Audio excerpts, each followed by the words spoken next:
All of these things that I'm about to show you are things that I bought with my own cash. None of this is sponsored. I'm going to throw out a few names to you just so you know what they are in case you want to look and check out that company's products. But again, none of this stuff is sponsored. I bought all this stuff on my own just for your reference.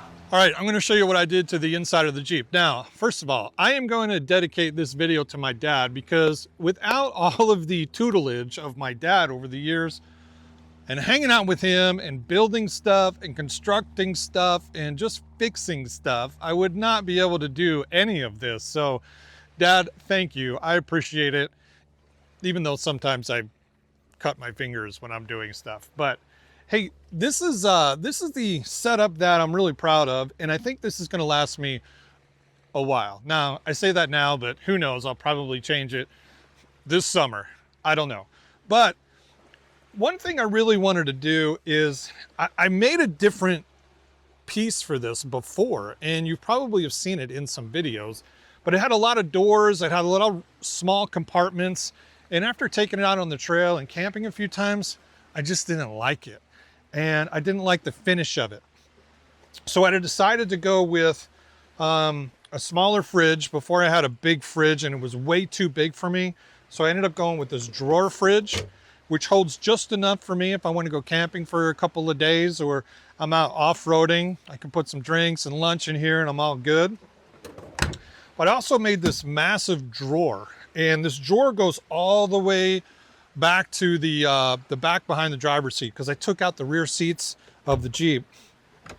It's got the locking slides on it, and when you pull this thing out, it's got all my camping gear in it. It's got my propane fire pit, my cooking stove, and just some other camping food supplies is really all in this drawer. Now, it is pretty heavy, and the drawer closes pretty tight. But having it tight that way, it doesn't rattle at all. Now the fridge rattles a little bit, the compressor rattles a little bit, but I think that's to be expected. The other thing I have here is American Adventure Lab tailgate table. And this thing is pretty cool. I like it. It's got a bamboo table on it. It does have a light. Now, this light is really bright, and I don't really use it all that often because it is too bright.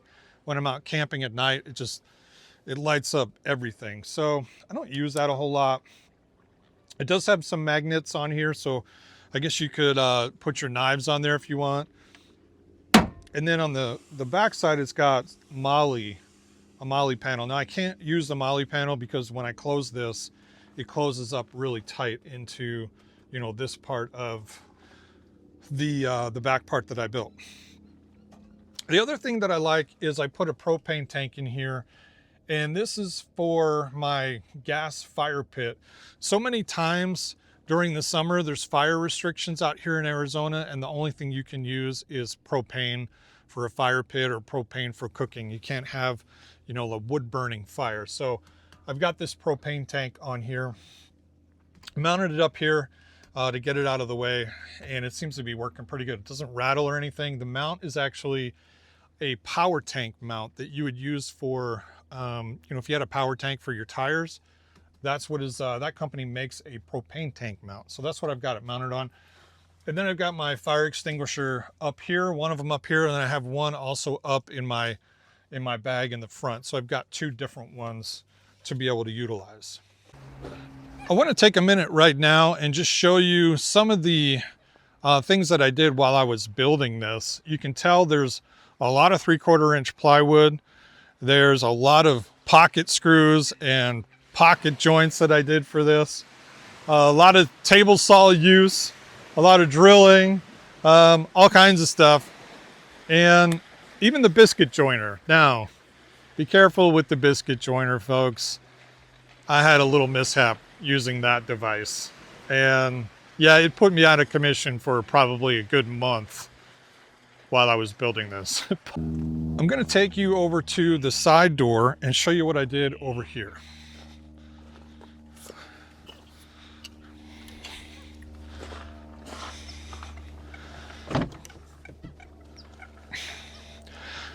this was actually the last part that I did because I had to redo it a couple of times because I didn't like the way that I had it. And so let me show you. So this is actually, this lifts up.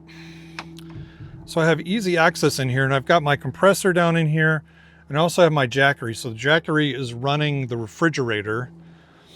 And I also can use this for storage. I'll put my camp chair down in here. I'll put my camp table down in here, sleeping bag, any of those things that I need to go for camping.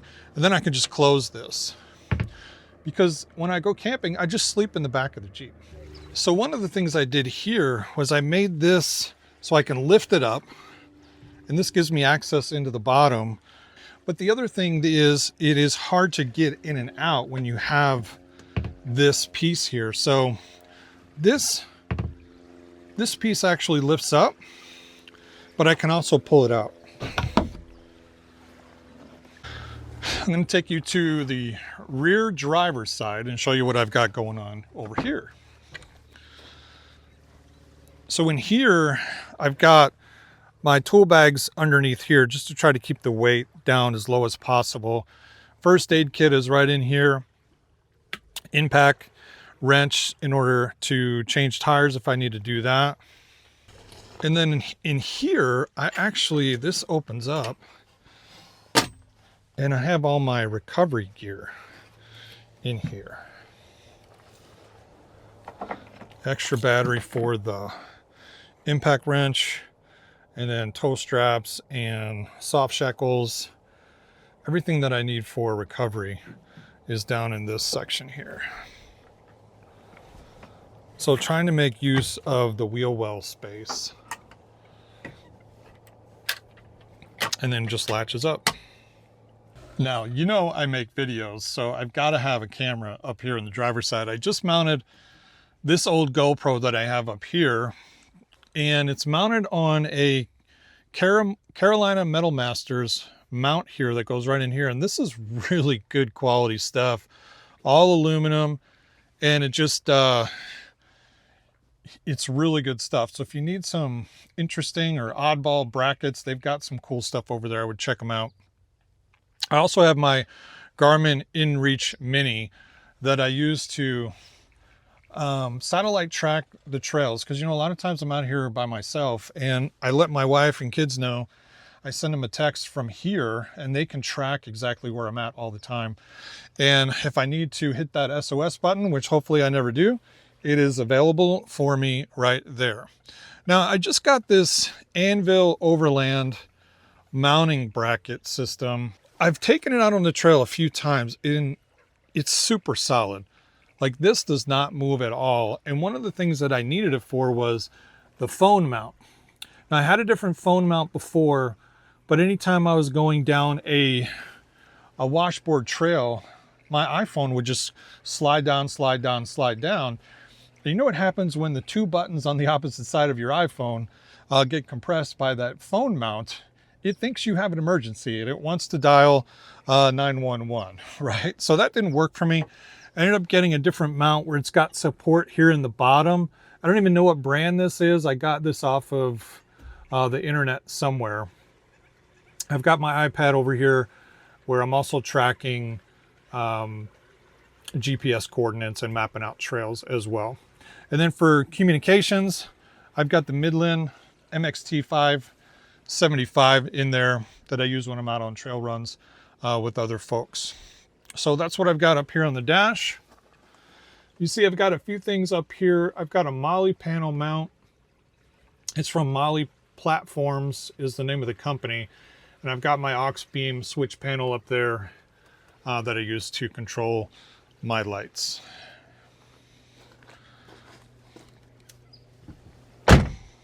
That's going to wrap up this video. Appreciate you watching, checking out the inside of my Jeep and all the work that went into it. Hopefully gives you some inspiration on some things that you can do with the inside of your off-road vehicle. Thanks for watching.